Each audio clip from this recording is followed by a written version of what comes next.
शरणागति हुई है। गिरिराज धारण की लीला हमें यही सिखा रही है कि शरणागति और विश्वास में जो बल है वह परमात्मा को आने के लिए विवश कर सकता है। परमात्मा की करुणा, परमात्मा की कृपा तो अनवरत बरस ही रही है, उसमें कोई संशय नहीं है। और ऐसा भी नहीं कहा जा सकता कि किसी विशेष पर ही ये कृपा होती है। यदि व्यापक रूप में देखा जाए तो ईश्वर का अंश ये जीव है और जीव मात्र पर ही प्रभु कृपा करने वाले हैं। अनवरत उनकी कृपा बरस ही रही है, लेकिन उनकी कृपा का अनुभव किसको होता है? बोले कृपा का अनुभव केवल उसको हो सकता है जिसके भीतर दृढ़ विश्वास है और जिसके भीतर शरणागति का गुण है, जो ठाकुर के प्रति आत्मनिवेदित है, जो ठाकुर जी के प्रति अपने आप को समर्पित कर चुका है, इसको शरणागति कहते हैं। ब्रजवासी जब शरणागत हुए थे तो ही ठाकुर जी ने उनको अपना सानिध्य प्राप्त करवाया है। 7 वर्ष के कृष्ण ने 7 कोस लंबे चौड़े गिरिराज को अपनी बाएं हाथ की कनिष्ठिका उंगली पर धारण कर लिया है। इनका नाम गिरिधर गोपाल हो गया है। बोलिए गिरिधर गोपाल भगवान की जय, श्री गिरधारी भगवान की। गिरि को धारण करने वाले गिरिधर, और बहुत सुंदर नाम है। मीरा ने तो इसी नाम से प्रेम किया है ठाकुर जी से। मेरे तो गिरिधर गोपाल और दूसरो न कोई, जाके सिर मोर मुकुट मेरे पति सोई। 7 दिन और 7 रात तक प्रलयंकारी वर्षा हुई। समर्थ गणों ने 10 अंश जल नहीं बहाया, 100% बहा दिया। 7 दिन के बाद जब गिरिराज को स्थापित कर दिया गया तो इंद्र ने अपने एक सैनिक को भेजा, जाकर के पता लगाओ कि पृथ्वी पर ब्रजमंडल नाम का कोई स्थान है कि नहीं है। वैसे होना नहीं चाहिए, समर्थक गणों ने बहुत जल बरसाया है। तो आकर के सैनिक ने कह दिया था कि महाराज जी ब्रजमंडल में धूल उड़ रही है। प्यार से कहो जय श्री कृष्ण। धूल उड़ रही है। परीक्षित ने कहा गुरुजी आप कैसी कथा कर रहे हैं? पहले आपने बोला कि सांवर्तक गण दशांश जल बहा दे, पृथ्वी जलमग्न हो जाती है। फिर आपने बोला कि सांवर्तक गणों ने तो अपना पूरा ही जल बरसा दिया। फिर आप बोल रहे हैं कि ब्रजमंडल में धूल उड़ रही है। मान लीजिए ठाकुर जी ने गिरिराज को नक्फे धारण करके छाता बनाया हुआ था, तो सारे ब्रजवासी उनके सन्निधि में थे। 7 दिन टकटकी लगा करके उनको देख रहे थे, उनके साथ में ही रहे थे। लेकिन इतना जल बरसाया समर्थक गणों ने तो आसपास का जल तो आ जाता ना भीतर, धूल कैसे उठ सकती? मुस्कुरा करके सुखदेव जी ने कहा, बोले राजन जिस समय भगवान ने गिरिराज को उठा करके छाता बनाया हुआ था उस समय बलराम जी ने शेष रूप धारण किया और चारों ओर से बाढ़ लगा दी कि बाहर का जल भीतर ना आए। तो फिर इतना जल बरसाया, डूब जाती पृथ्वी। बोले डूबी इसलिए नहीं क्योंकि सुदर्शन चक्र एक कोने पर जल को सुखा रहा था और गिरिराज के दूसरे कोने पर अगस्त्य मुनि अंजलि लगा करके उस जल को पी रहे थे। प्यार से बोलो जय श्री कृष्ण। वो सारा जल इकट्ठा होता था एक स्थान पर, वहां पे अंजलि लगाए हुए थे अगस्त्य जी, वो पी गए पूरा ही जल। ये वही अगस्त्य हैं जो 17 दिन में 17 भंडार जानकी के खाली कर गए थे त्रेता युग में। और जब राम जी ने कहा था कि महाराज जी आधा भोजन हो जाए तो पानी पी लेना चाहिए, तो अगस्त्य जी ने कहा था आधा भोजन हो गया अब जल पिलाइए। ठाकुर जी जानते हैं, बोले ये तो 3 चुल्लू में समंदर को समाप्त करने वाले हैं। तो 2-4 घड़े से 2-4 हजार 2-4 लाख घड़े से काम नहीं बनने वाला है। इसलिए उन्हें कह दिया था द्वापरांत में मैं कृष्ण बन करके आऊँगा, सामर्थक गण अपना जल बरसाएंगे, तो मैं ब्रजमंडल में गिरिराज को बना दूंगा छाता, और फिर वहाँ जो जल आएगा ना उसको आप पी लेना, आपकी प्यास बुझ जाएगी, मेरे ब्रजवासियों के संकट की निवृत्ति हो जाएगी, एक पंथ दो काज हो जाएंगे। आज अगस्त्य जी पी गए थे उस जल को, और इंद्र को जब पता चला है तो गिरता पड़ता हुआ देवराज इंद्र आज प्रभु की शरण में आया है। ठाकुर जी के चरणों में लौट करके बिलक बिलक करके रुदन करता देवराज इंद्र। रोते रोते देवराज इंद्र स्तवन कर रहा है ठाकुर जी के सामने, अपने भाव प्रकट कर रहा है। विशुद्ध सत्वं तव धाम शांतं तपोमयं ध्वस्तरजस्तमस्कम्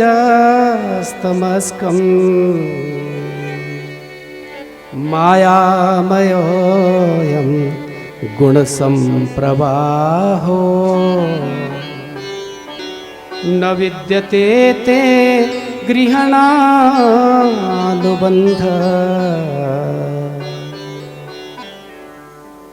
सुंदर स्तवन है। देवराज इंद्र कहते हैं कि हे ठाकुर जी, विशुद्ध सत्व गुण से परिपूर्ण आपका धाम है।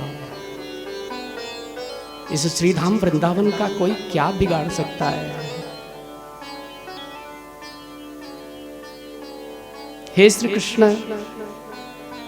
आपकी सत्ता के सामने हमारा अस्तित्व नगण्य है, न के बराबर है। ब्रह्मादिक देवता लोग भी आपकी माया से मोहित हो गए। मैं एक छोटा सा देव, यदि मैं भी आपकी माया में थोड़ा मोहित होकर के आपकी परीक्षा लेने लग गया तो मेरे इस अपराध को क्षमा कीजिए। पिता गुरुस्तुम जगतामधीशो, आप जगत के पिता हैं, और इतना ही नहीं ठाकुर, आप जगत के गुरु भी हैं। आप ही तो मार्गदर्शन करने वाले हैं, आप ही तो भक्ति मार्ग पर लगाने वाले हैं, आप ही दुष्टों को बनाने वाले, आप ही उनमें दुष्टता भरने वाले हैं, और आप ही उनकी दुष्टता को समाप्त करने वाले हैं। मुझ पर आपकी बहुत बड़ी करुणा हुई है ठाकुर। आपने अपना समझ करके मेरे अहंकार को तोड़ने के लिए, मेरे अभिमान को तोड़ने के लिए ये लीला की है। जब अपने किसी प्रेमी के हृदय में अहंकार का अंकुर उदय होते हुए ठाकुर जी देखते हैं तो उस समय करुणा करते हैं, कृपा करते हैं कि कहीं ये अंकुर पल्लवित ना हो जाए, कहीं ये तरु रूप में परिणत ना हो जाए, उससे पहले ही इस अभिमान के अंकुर को कुचल देना चाहिए। आपने मेरे उस अभिमान के अंकुर को कुचला है, ये आपकी बहुत बड़ी करुणा है। इतना सुंदर स्तवन देवराज इंद्र ने किया था कि ठाकुर जी ने उनको उठाया है और अंक में भर लिया है, हृदय से लगाया था। परीक्षित ने प्रश्न भी किया, गुरुजी, जब ब्रह्मा जी ने परीक्षा ली थी, श्याम के सखाओं को उनसे दूर कर दिया था, तो ब्रह्मा जी ने भी स्तवन किया, लेकिन ब्रह्मा जी से ठाकुर जी एक शब्द भी नहीं बोले। आज इंद्र ने जब स्तवन किया तो उनको उठा करके हृदय से लगाया, ऐसा क्यों हुआ? आदरणीय सुखदेव जी वर्णन करते हैं, राजन, भगवान इस कृत्य से यह संदेश देना चाहते हैं कि ब्रह्मा जी की जो परीक्षा थी, उस परीक्षा के कारण 1 वर्ष तक मेरे सखा, मेरे छोटे छोटे बछड़े मुझसे अलग हो गए थे। उनका रूप बनाकर के स्वयं में 1 वर्ष तक रहा, ये अलग बात है, लेकिन 1 वर्ष तक वो जो सखा थे, वो जो छोटे छोटे बछड़े थे, वो मुझसे दूर हो गए। और इंद्र ने जो परीक्षा ली है, उस परीक्षा के कारण दूर रहने वाले ब्रजवासी, दूर रहने वाले सखा, दूर रहने वाली जो गऊं थी, बछड़े थे, वो सब 7 दिन तक मेरे पास एकटकी लगा करके मेरे मुखारविंद को देखते रहे। मानो प्रभु ये संदेश देना चाहते हैं कि जो भी भक्तों को मुझसे दूर कर देता है, प्रेमियों को मुझसे दूर करता है, मैं उससे कभी प्रसन्न नहीं हो सकता। जो भक्तों को मेरे निकट लाने का काम करता है, मैं उसी से प्रसन्न हो सकता हूं। और देवराज इंद्र पर करुणा करिए।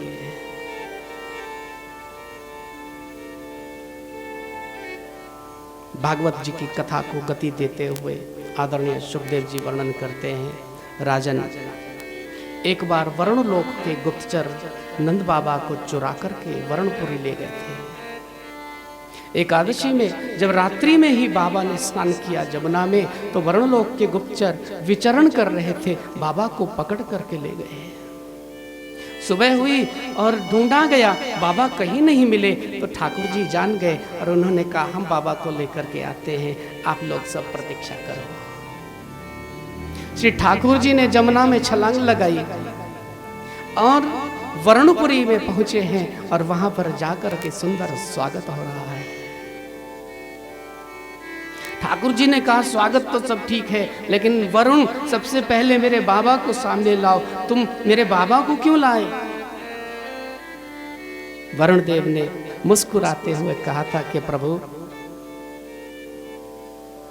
हमारे यहां तो आपके बाबा है नहीं, वो तो कहीं दूसरी जगह होंगे, वो तो कहीं घर में छुपे होंगे, आपने ढंग से देखा नहीं होगा। श्री ठाकुर जी क्रोध की लीला करते हैं कि वरुण देव, ये किस तरह की बात हो रही है मेरे साथ? मैं सब जानता हूं, तेरे ही गुप्तचर मेरे बाबा को पकड़ करके यहां लाए हैं। तो वरुण देव ने कहा था कि महाराज जी, अगर मेरे कोई गुप्तचर उनको पकड़ करके लाए होंगे तो मैं तो उनको पुरस्कृत करूंगा, उनको इनाम दूंगा और उनको कहूंगा कि ऐसी गलती वो रोज ही किया करें। ठाकुर जी ने कहा, ये कैसी बात कर रहे हो? वरुण देव ने कहा, हाँ बिल्कुल, उनको कहूंगा कि वो रोज पकड़ करके लाएं आपके बाबा को और आप ढूंढने के लिए आए यहाँ पे। यदि बाबा को पकड़ करके गुप्तचर ना लाते तो क्या आपका आगमन हमारी पुरी में होता? क्या आप यहाँ आते? क्या हमें ये स्वागत करने का, दर्शन करने का सुअवसर प्राप्त होता? श्री ठाकुर जी, आपने बड़ी कृपा की है, बड़ी करुणा की है, सुंदर स्वागत किया, आतिथ्य सत्कार स्वीकार किया है ठाकुर जी ने और बाबा को लेकर के वापस आए हैं। जा पर कृपा राम की होए, ता पर कृपा करे सब कोय। इसके बाद श्रीमद् भागवत में रास का परम पावन प्रसंग प्रारंभ हुआ है। रास भागवत का चरम है, भागवत आध्यात्मिकता का चरम है और रास भागवत का भी चरम है। श्रीमद् भागवत में दशम स्कंध में 90 अध्याय वर्णित है और ये 90 अध्याय का जो दशम स्कंध है, संत कहते हैं कि ये श्री ठाकुर जी का हृदय है। श्रीमद् भागवत के जो 12 स्कंध हैं, ऐसा 12 स्कंधों से परिपूर्ण ये जो ग्रंथ है, ये साक्षात श्री कृष्ण स्वरूप है। दशम स्कंध इसमें हृदय प्रदेश है और उस हृदय प्रदेश में 29वें अध्याय से लेकर के 33वें अध्याय तक जो 5 अध्याय भागवत के हैं, उसको रास पंचाध्यायी कहा जाता है। संत लोग कहते हैं ये भागवत के जो 5 रास पंचाध्यायी के अध्याय हैं, ये प्रभु श्री कृष्ण के 5 प्रमुख प्राण हैं। रास में ही ठाकुर जी के प्राण बसते हैं, इसलिए श्री ठाकुर जी का निकुंज में नित्य रास होता है। मैंने कल भी निवेदन किया था कथा में कि ठाकुर जी भले ही यहाँ पे लीला करने के लिए द्वापरांत में आते हैं, 125 वर्ष में अपनी लीलाएं पूर्ण करते हैं, लेकिन उस समय भी निकुंज की जो लीलाएं हैं वो पैरेलल रूप से चलती रहती है, अनवरत रूप से चलती रहती है, सतत चलती रहती है, उसमें एक क्षण का भी विलंब नहीं होता है।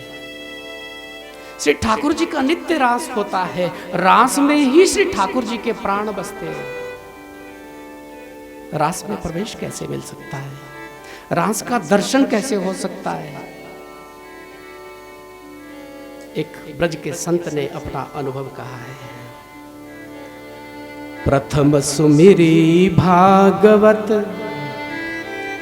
भक्त मुख भगवद वाणी, द्वितीय आराधे भक्ति व्यास नव भांति बखाने। तृतीय करे गुरु समुझी दक्ष सर्वज्ञ रसीलो। चौथे होए विरक्ति बसे बनराज बसीलो।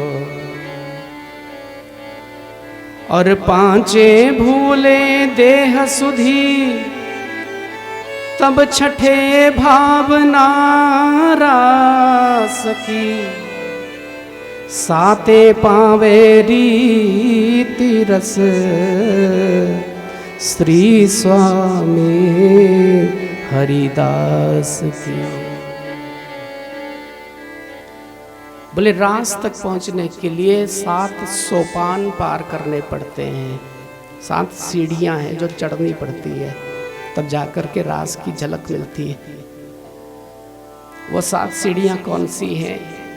प्रथम सुमिरी भागवत भक्त मुख भगवद वाणी।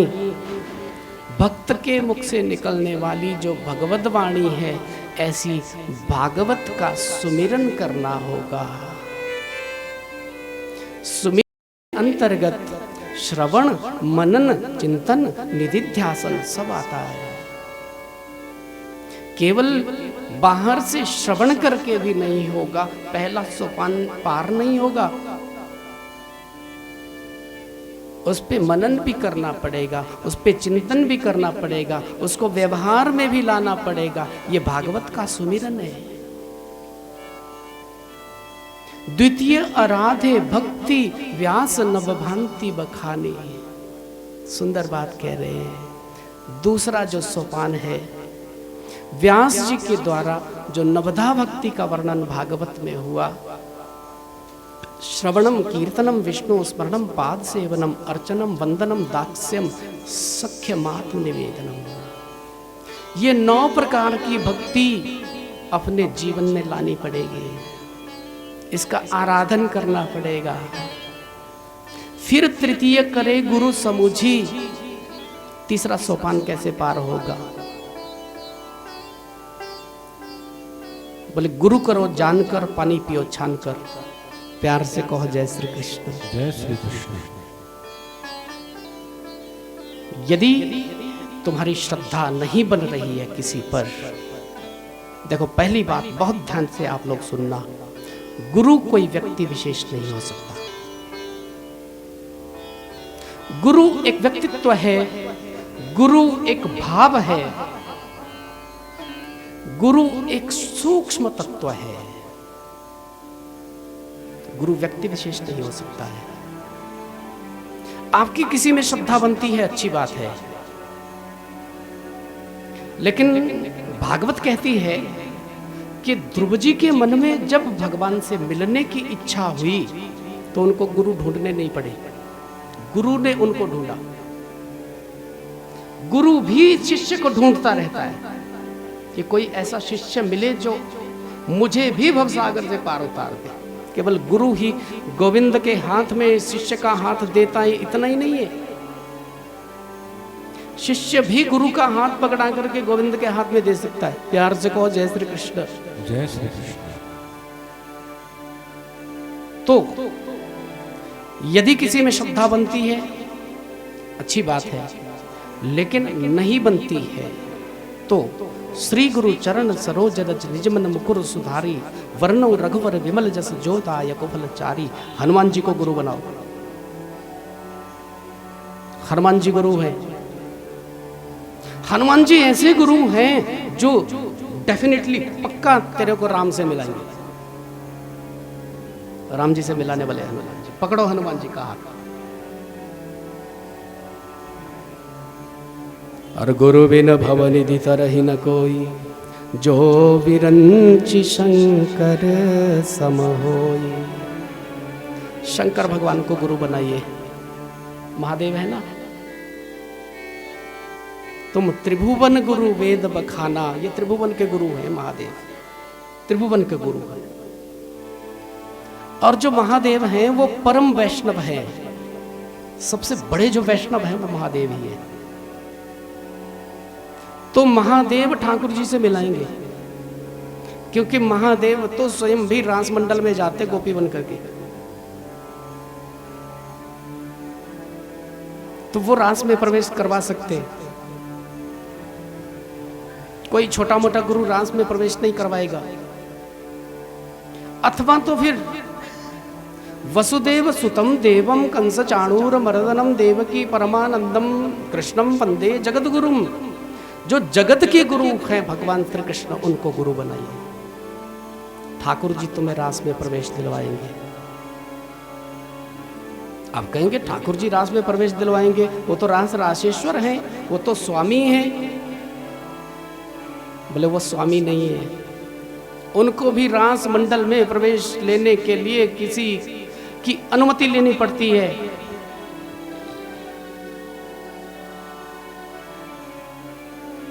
बैठ्यो पलोटत राधिका चरण।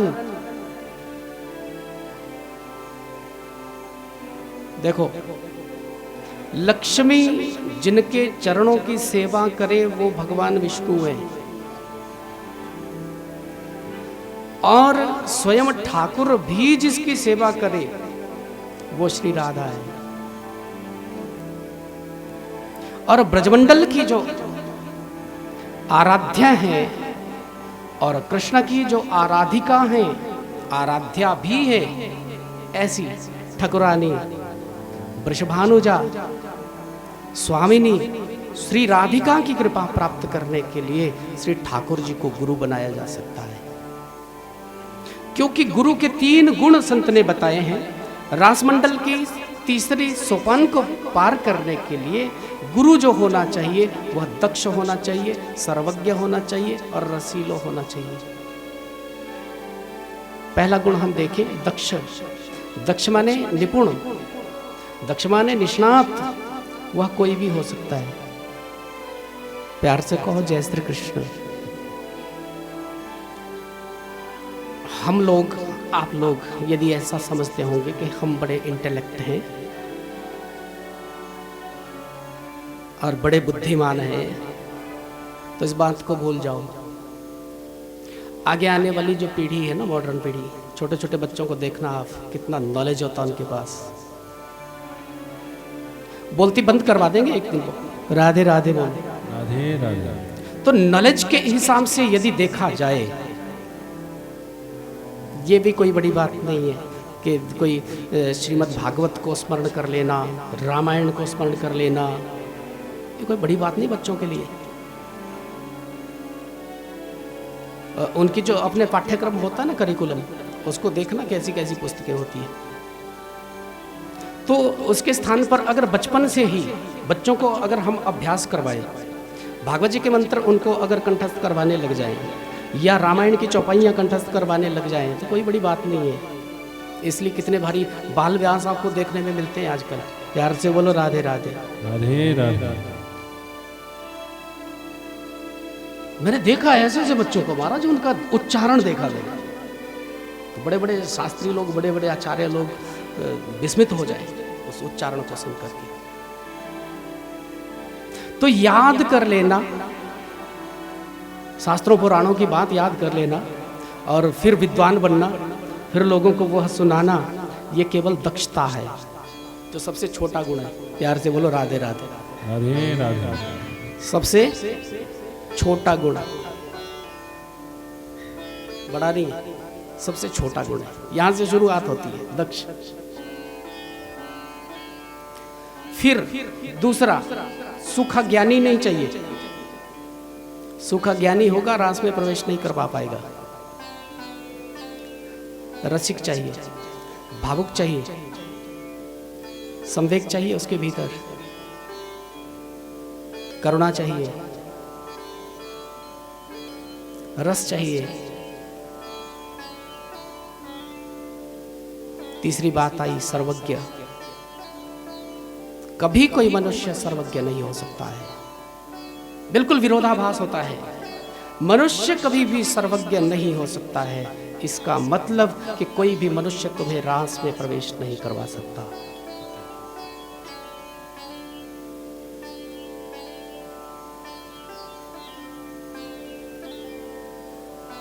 शंकर भगवान को भी रास में प्रवेश करने के लिए जब गोपियों का आश्रय लेना पड़ा था और गोपी बनकर के जब रास मंडल में जा रहे थे तो पकड़े गए थे ठाकुर जी के द्वारा, पकड़े गए।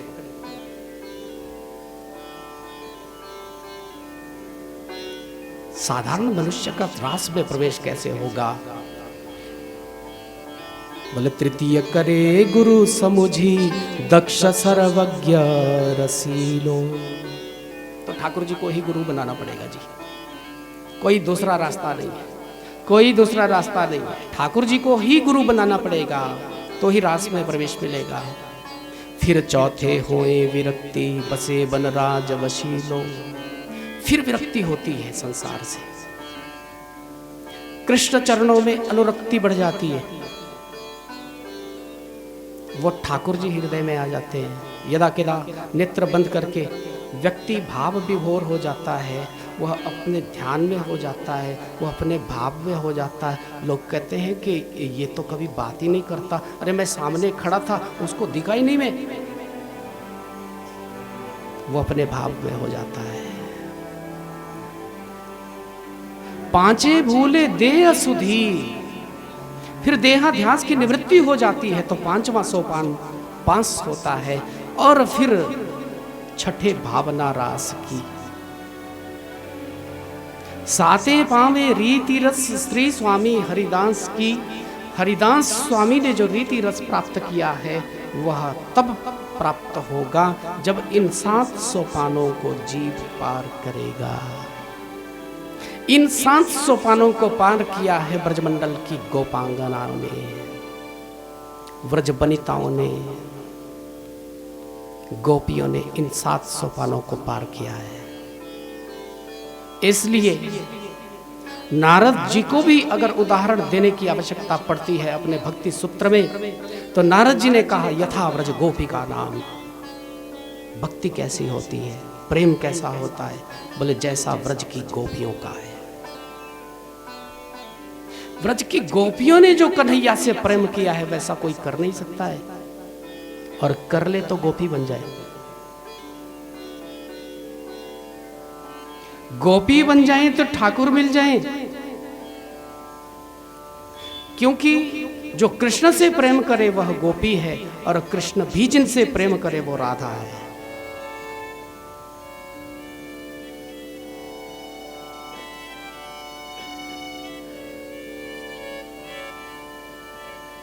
शरद पूर्णिमा आई है, श्री ठाकुर जी ने यमुना के पुलिन पर जाकर के आज अपनी वेणु को अधरों पर रखा था और प्रेम की फूंक भरी है। आदरणीय सुखदेव जी महाराज सुंदर वर्णन कर रहे हैं। भगवान पीता रात्रि शरदोत फुल्ल मल्लिका विक्षरन्तु मनश्चक्रे योग माया मुपाश्रिता। भगवान 29वें अध्याय में पहला शब्द आया भगवान। पहला शब्द क्या आया जी? भगवान। रास पंचाध्यायी का प्रारंभ होता भगवान से।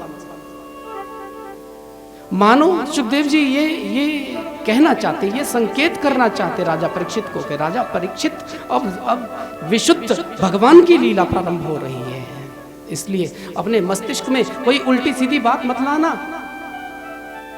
ये भगवान की लीला है। भगवान पीता रात्रि ही, उस रात्रि को, उस विशेष रात्रि को, वह विशेष रात्रि है जिसमें शरद ऋतु में मल्लिका इत्यादि के पुष्प भी उदित हो रहे थे, प्रफुल्लित हो रहे थे। ठाकुर जी ने अपने मन को धारण किया है। जो अमना है, बिना मन वाले हैं, उन्होंने मन को धारण किया। किसी ने कहा ठाकुर जी मन कहां से लाते हैं? तो एक प्रेमी संत ने बहुत सुंदर अपना अनुभव कहा है। बोले जितने भी गोपियों के मन है ना, उन सब मनों को चुरा लेते और उससे एक मन बनता है, वह ठाकुर जी का मन है। जो गोपीजनों का मन है वही ठाकुर जी का मन है। और अमना ने जब मन धारण किया था तो नैषम्य गीतम तदनंग वर्धनम ब्रजः स्त्रियः कृष्ण गृहीत मानसा आजघोरण्योन्यवलक्ष्योद्यमा स यत्र कांतो जबलोल कुंडला।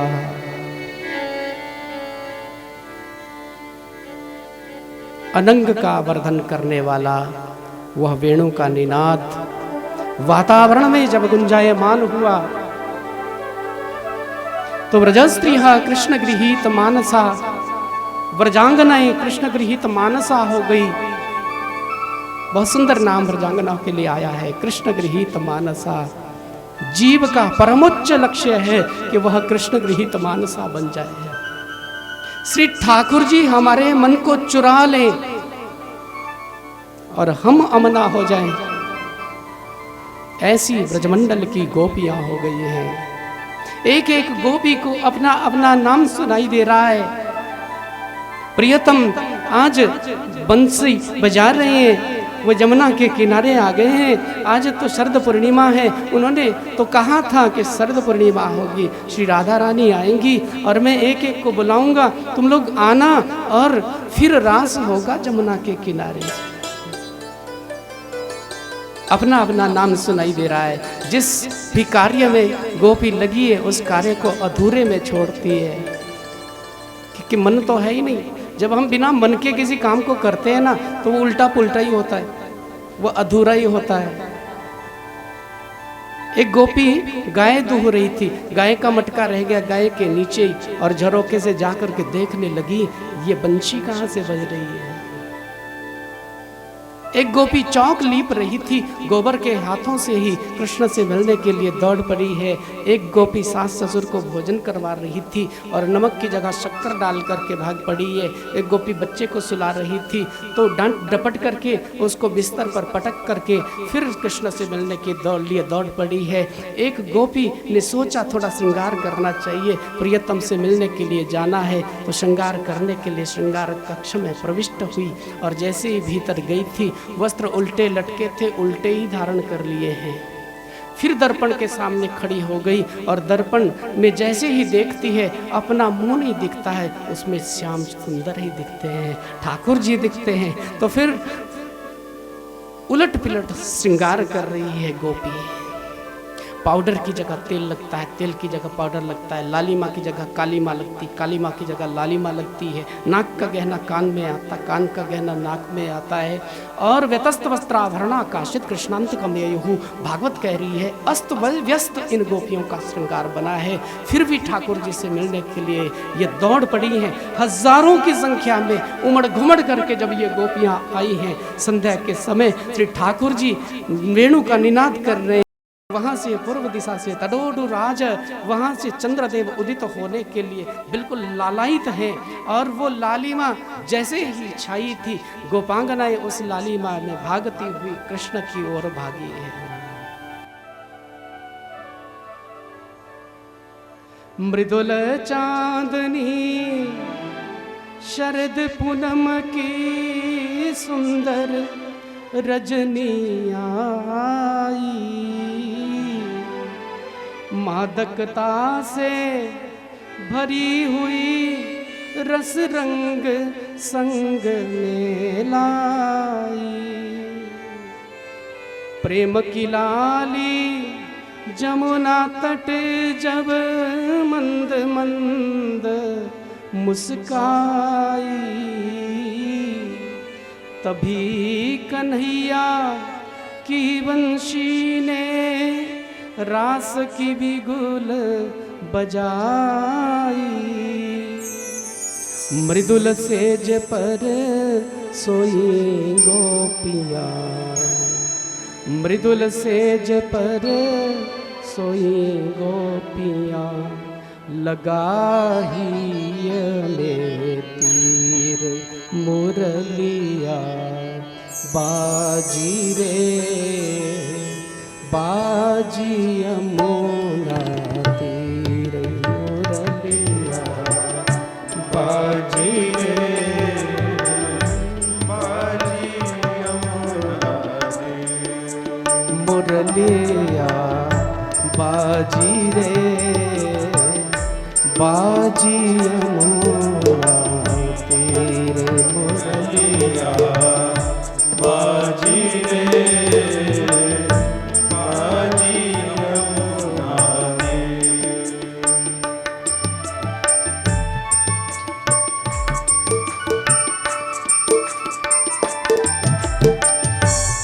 सुंदर वेणु का निनाद श्री ठाकुर जी जमुना के किनारे कर रहे हैं।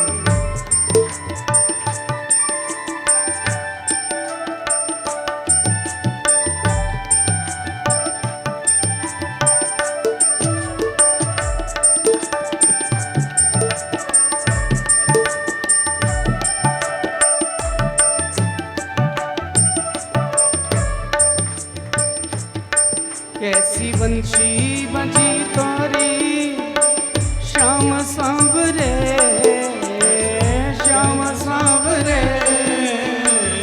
ग्वाले गोपी के हो गए मन बाबरे ग्वाले गोपी के हो गए मन बाबरे। कैसी बंशी बजी तोरी श्याम सांवरे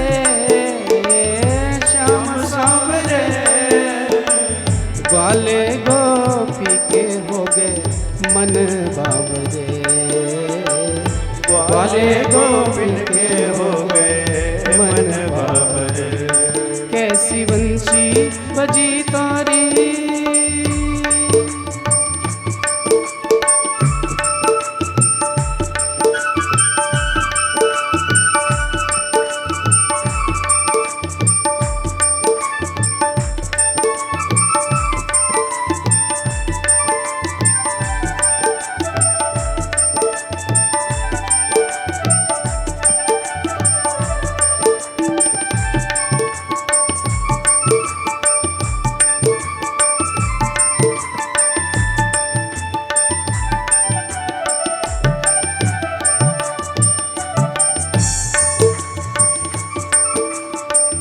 श्याम ऐसे ना सता बंशी ऐसे ना बजा श्याम ऐसे ना सता बंशी ऐसे ना बजा श्याम ऐसे ना सता श्याम ऐसे ना सता बंशी ऐसे ना बजा श्याम ऐसे ना सता बंशी ऐसे ना बजा सबको ऐसे ना नचा मेरे सांवरिया तेरी लीला है न्यारी सारा जग तो पे बारी धारा रुक जाए यमुना नदिया फिर के राधा जी के पाम रे फिर के राधा जी के पाम।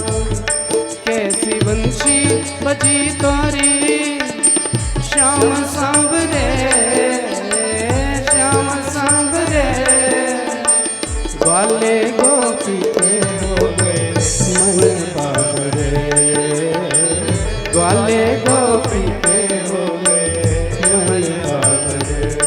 कैसी बंशी बजी तारी श्याम सांवरे श्याम सांवरे ग्वाले गोपी के हो गए मन बाबरे ग्वाले गोपी के हो गए मन बाबरे ग्वाले गोपी के हो गए मन बाबरे ग्वाले गोपी के हो गए मन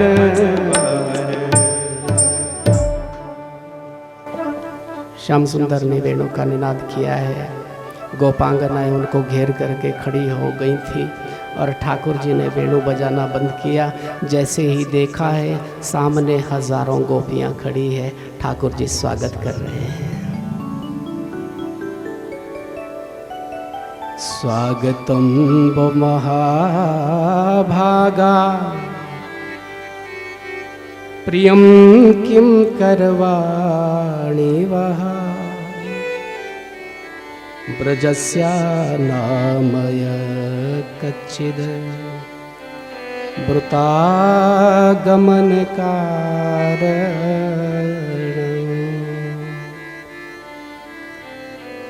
स्वागत कर रहे हैं।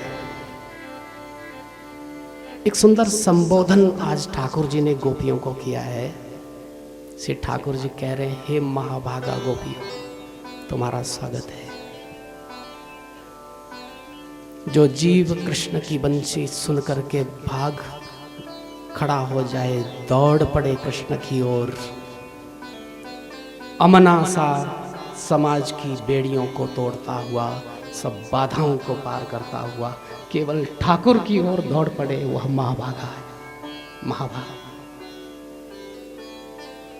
वही सद्भागी है, उससे बड़ा भाग्यवान कोई नहीं हो सकता है। आज स्वयं ठाकुर जी गोपी को कह रहे हैं, हे महाभागा गोपियों, तुम्हारा स्वागत है।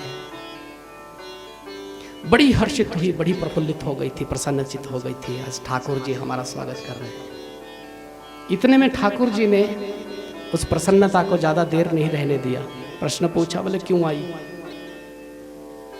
वृतागमन कारणम, अपने आने का कारण भी बताओ, क्यों आई? गोपी एक दूसरी को और देखती है, बोले कारण पूछ रहे हैं। अपने आप उन्होंने बोला था शरद पूर्णिमा होगी, मैं बंशी बजाऊंगा, तुम आ जाना रास रचाने के लिए। रास होगा और अपने आप पूछ रहे हैं। एक गोपी ने कहा, बोले रहस्य हो सकता है, बिल्कुल मत बोलना कुछ। ये गोपियां कोई साधारण तो है ही नहीं। ब्रजमंडल में जितनी भी गोपियां आई हैं, ये कोई लहंगा फरिया पहनने वाली नारी विशेष कोई कन्या थोड़ी है, कोई युवती थोड़ी है। ये गोपियां तो पूर्व जन्म के संत हैं। भगवान जब राम बन करके आए थे, दंडकारण्य में जब विचरण कर रहे थे, उस समय दाढ़ी वाले संतों के मन में गोपी भाव जगा। तो राम जी ने उन्हें मन ही मन कह दिया था कि द्वापरांत में जब मैं कृष्ण बन करके आऊंगा तो तुम गोपी बन करके आना, फिर मिलन हो जाएगा।